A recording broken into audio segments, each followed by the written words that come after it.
кровать стояла. Вот эта стенка теплая была. Тут мой зал.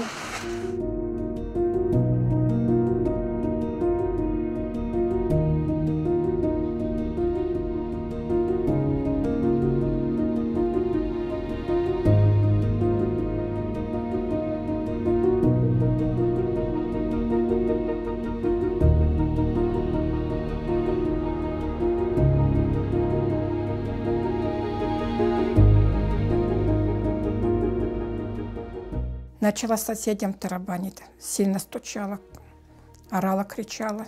Никто не вышел. Они слышали, но не вышли. Потом забежала домой, уже смотрю, уже помочь не смогу ничем. Уже дым, везде все черное, уже горит. Все осталось. Босиком сервир в чем был, я в чем была босиком. Еле его вытянула.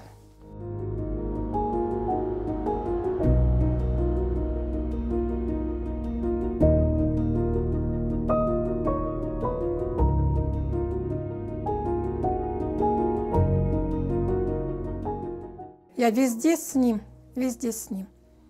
В туалет с ним. Купаю, брею, все я сама. Он недееспособный, он уже признан, что недееспособный. Я как опекун.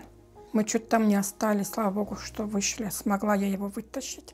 Я бы его одного не бросила там. Я уже и думала, что мы останемся там.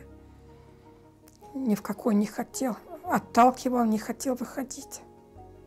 Боялась, испугалась. Я его щипнула, чтобы он в себя пришел. Вот так вот. Потом он как будто по волшебству молча вышел, пошел со мной.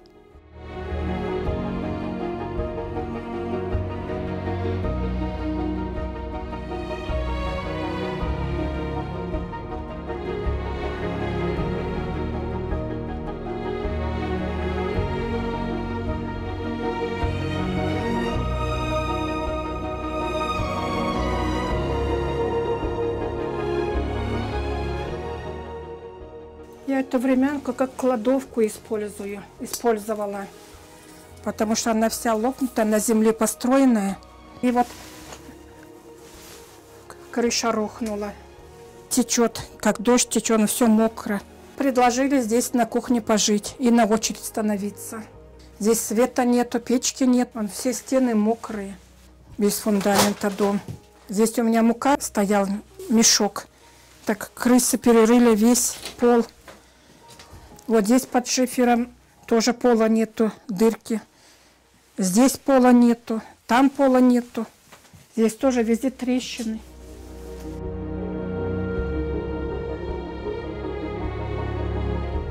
Я обращаюсь к народу, ко всем неравнодушным, кто может помочь, чтобы помогли. У меня случилась такая беда. Сгорел дом. Я работать не могу, я пенсионерка, ухаживаю за сыном инвалидом первой группы. Не дай Аллах никому, чтобы у кого-то такое случилось.